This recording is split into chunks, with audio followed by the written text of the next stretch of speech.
आर्या हमेशा से किताबों में डूबी रहने वाली लड़की थी।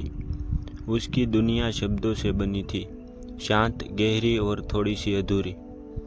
वह सोचती थी कि असली मोहब्बत बस नॉवलों में होती है, जिंदगी में नहीं।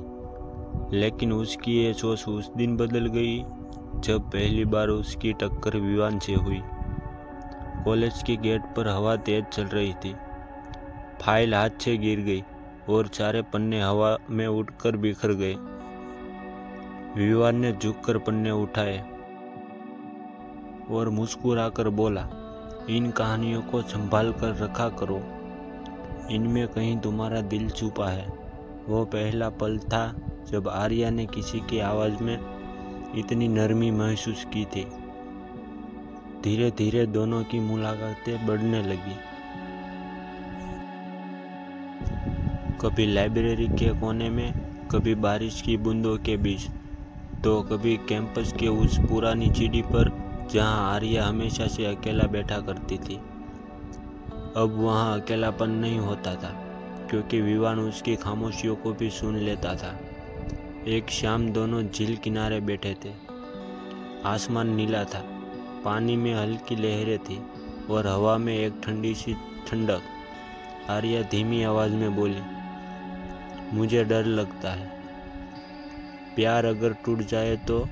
विवान ने उसका हाथ पकड़कर कहा, जो प्यार टूट जाए वो प्यार था ही नहीं, सच्चा प्यार पकड़ कर रखता है। आर्या उसकी आंखों में देखते रही, जैसे पहली बार दुनिया इतनी सुरक्षित लगी हो। दिन हफ्तों में बदले, हफ्ते महीने में, और उन दोनों ने महसूस किया कि वे एक दूसरे की ज़रूरत बन चुके हैं। विवान का ख्याल रखना, आर्या का हर छोटी बात पर हंस पड़ना, दोनों के बीच एक ऐसी नरमी थी जो सिर्फ नॉवलों में पढ़ने को मिलती है। लेकिन हर कहानी में एक मोड़ होता है। आर्या की माँ अचानक बीमार हो गई और घर की सारी जिम्मेदारियां उसके सिर पर आ गई।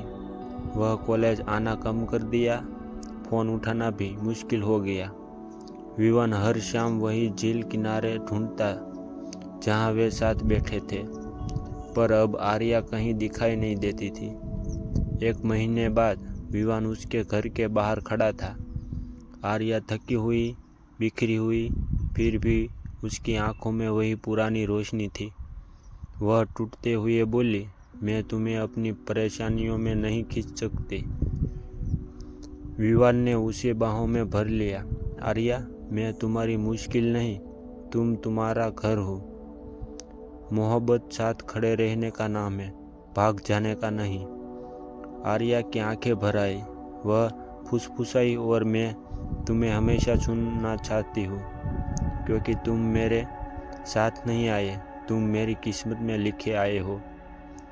उस रात झील का पानी जितना शांत था, उनके दिल उससे भी ज्यादा। दो आत्माएं, एक धड़कन और एक ऐसा प्यार जो नॉवल में नहीं, जिंदगी बन गया।